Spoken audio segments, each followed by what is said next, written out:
evening and welcome to the City of Cedar Falls Planning and Zoning Commission meeting for Wednesday, March 22nd. We'll call the meeting to order and have a roll call. Karen? Here. Here. Here. Here? Here. Great, thank you. We will move into the approval of minutes from our March 8th meeting. Is there a motion or comments? So moved. Second. Thank you. It's been moved and seconded. All in favor, please say aye. Aye. Aye. All opposed, same sign. Motion carries. All right, this is the moment in the meeting where we will open it up for public comment for anyone that would like to speak to anything not on the agenda for this evening. Seeing none, we will move into old business. Before we move into old business, we've had a request to move item 3 to the end of the agenda for this evening. Is there a motion to grant that request? So moved. Second. Thank you. All those in favor, please say aye. Aye. Aye. All those opposed, same sign.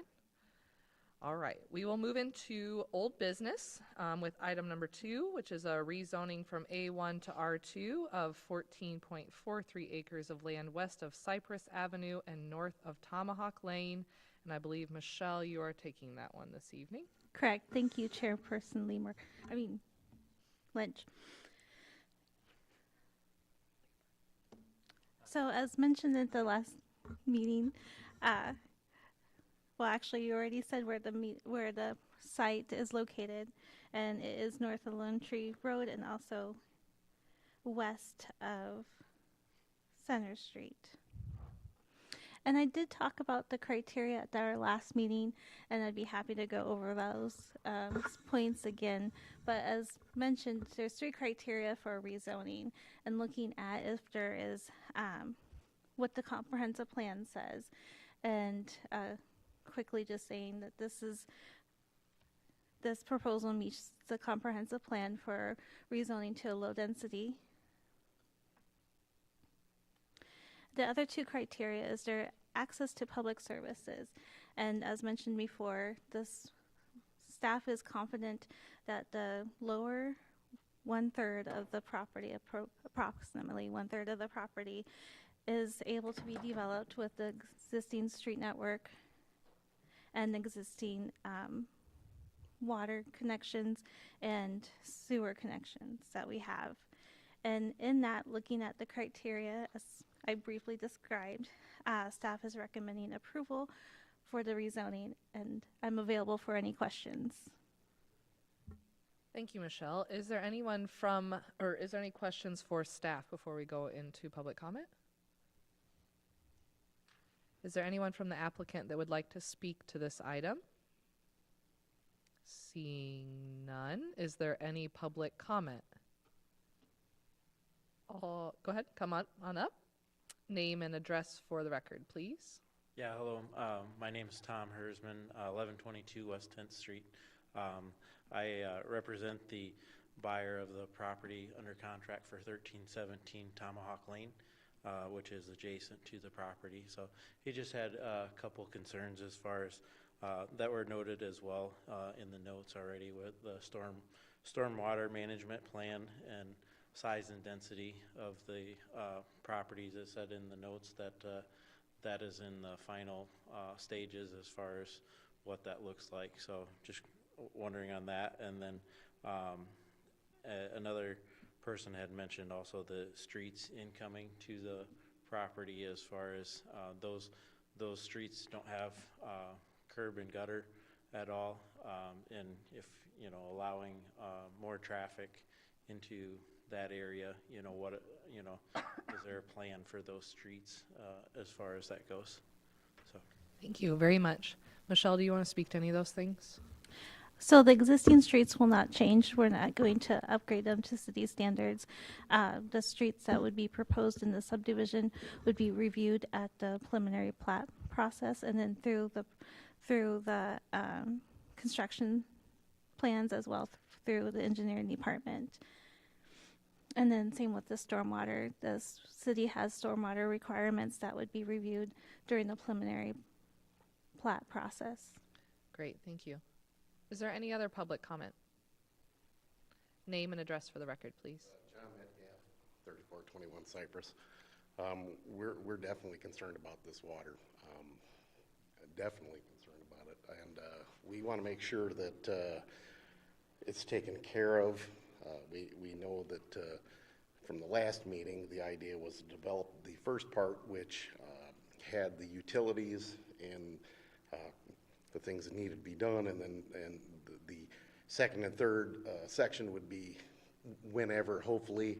And we noticed that they tried to put a public park in the middle to try to shift the liability towards the city. We want to make sure that when they develop this, that it is adequately taken care of and not forgotten about like some of the other projects that this contractor has a bad reputation for. That's what I got to say. Thank you. Thank you. Any other public comment? All right, we will close public comment and bring it back to the commission for comments, a motion, questions.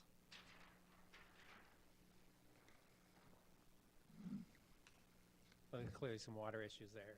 I think we were reassured last time that this isn't really, this vote is not necessarily about the water and the development, but future votes will be as we get the plat. So this is purely about zoning at this point, and it seems pretty clear cut, but I think we've heard loud and clear that that needs to be addressed.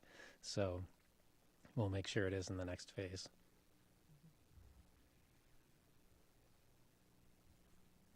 Any other additional comments? I agree with that and move to approve. Second. It's been moved and seconded. We'll go ahead and do a roll call vote, please. Chrisman? Aye. Gribevich. Aye. Larson, Aye. Leeper, Aye.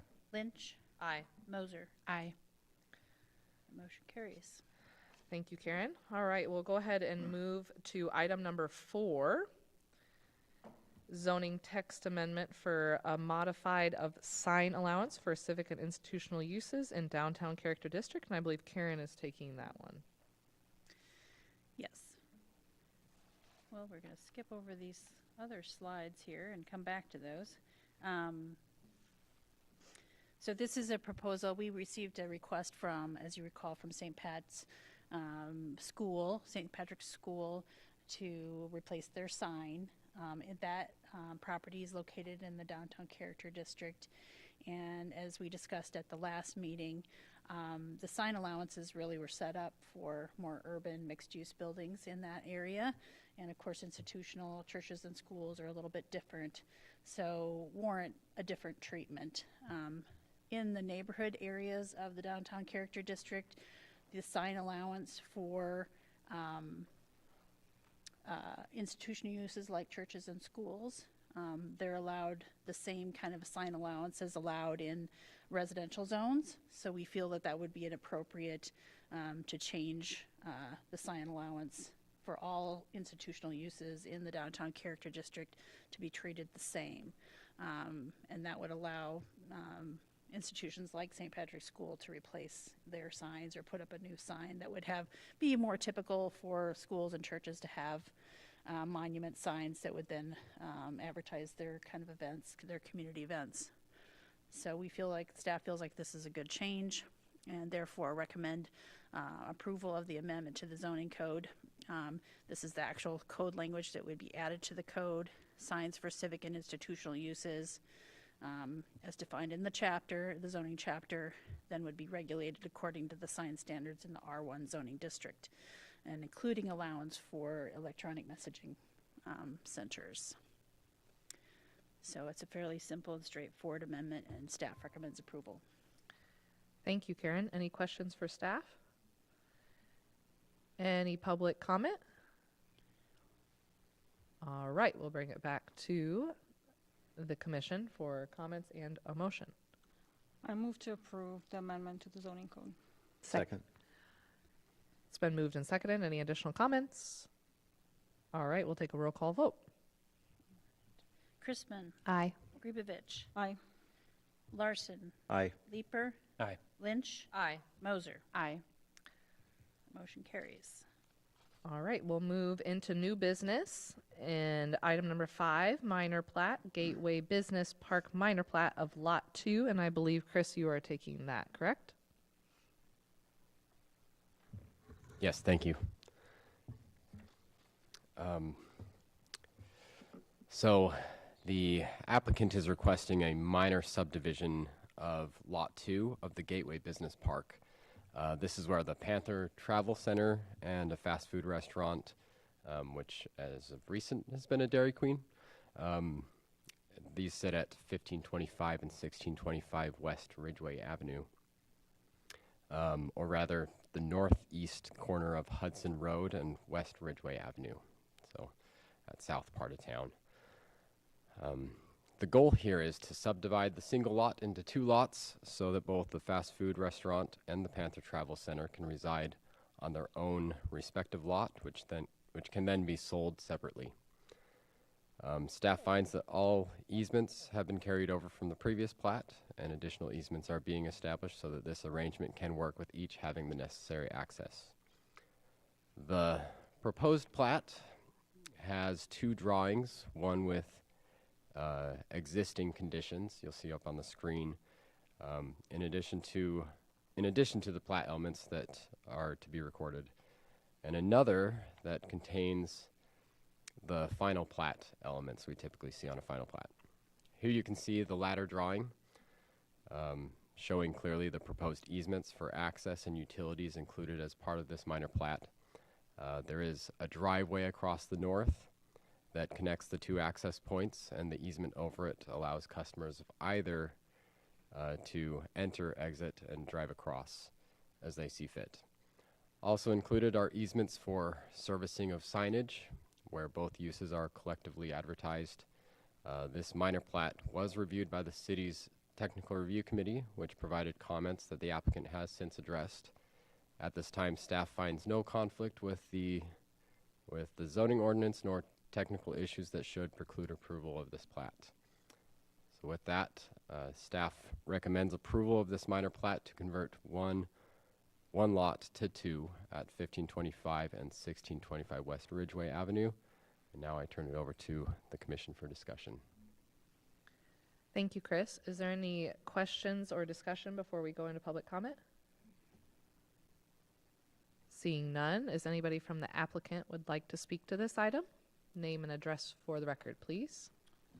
I'm Dan Kiggle, representing the applicant, MG Tanks. I don't have any specific comments, but happy to answer any questions you may have.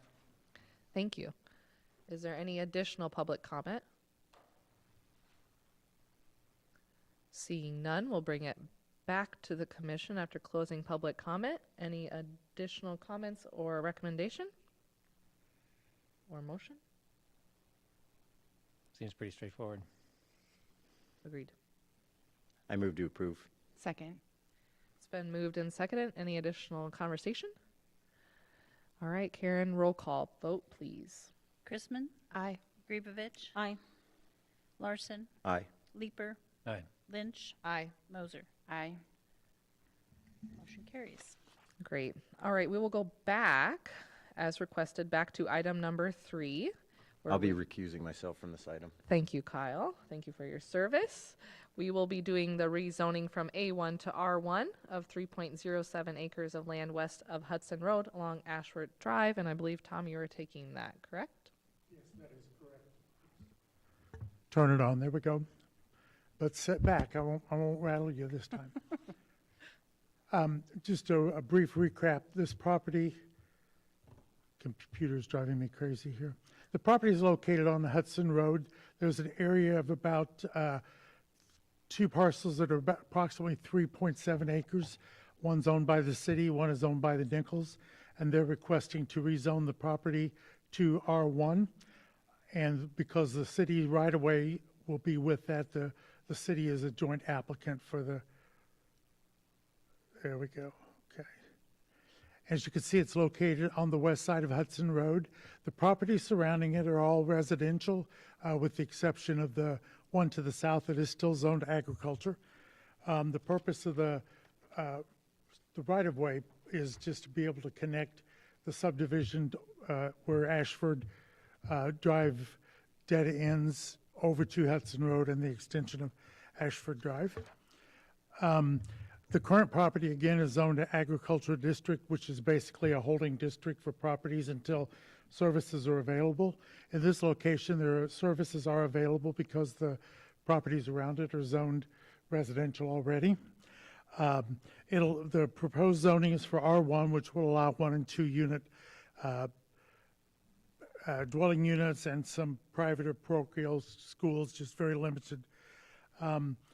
This project, one of the things to look at when rezoning is whether it meets with the future land use and the comprehensive plan. The land use for this area shows low-density residential, and the R1 zoning district is appropriate for the lower density. The property has access to Hudson Road and will then provide a connection to Ashworth Drive.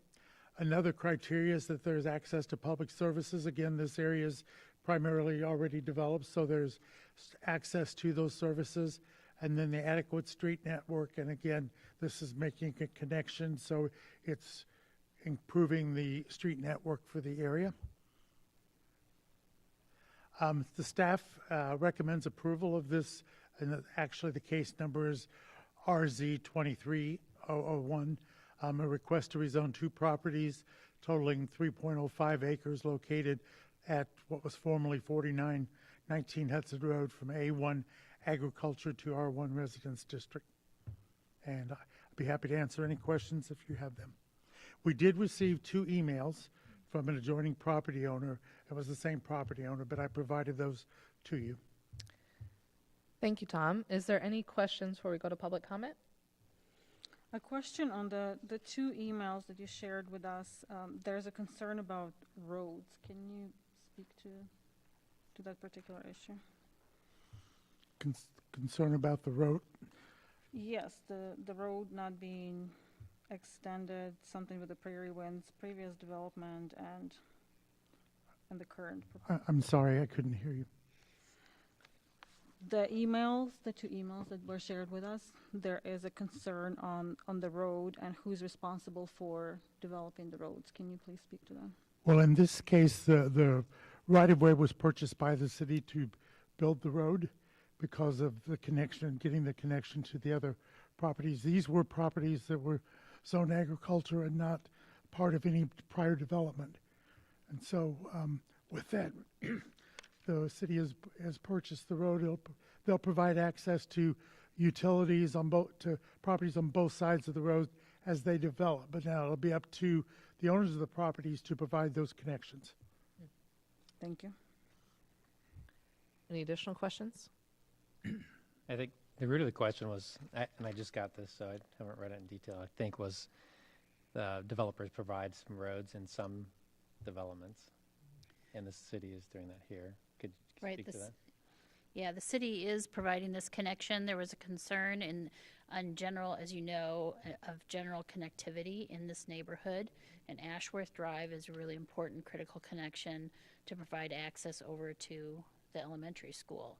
So it was a priority to the city council to get this connection made and eventually to connect Ashworth all the way to Aldrich. So this is one of the missing links in that. So the city did take this on at council's direction to complete this little segment of Ashworth Drive. So the city is doing this as a project, and both property owners will benefit from this road connection. So if any time in the future the property owner to the south or his or her heirs decide they want to develop their property, they would have the same rights to develop along this new street as